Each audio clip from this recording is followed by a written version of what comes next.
ഈ പറഞ്ഞതൊക്കെ അതിലുണ്ട്. ഈ എപ്പോഴും പറയാനുള്ള നിസ്കാര കുപ്പായ അതും വാങ്ങിയ നാളെ മേലേക്ക് ഇതില്ലായിട്ട് ഈ നിസ്കരിക്കാതിരിക്കണ്ട.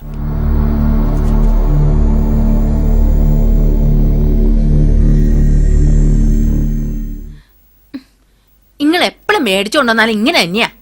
ഒരു ഭക്തിന് പറ്റൂലെന്ന് ഇതന്നെ എന്റെ സ്വഭാവം. എന്തു കൊടുത്താലും ഒലക്കേമ്പലത്തെ ഒരു വർത്താനുണ്ട്. പിന്നെ എങ്ങനെയാ കൊണ്ടുവരാൻ തോന്നുക?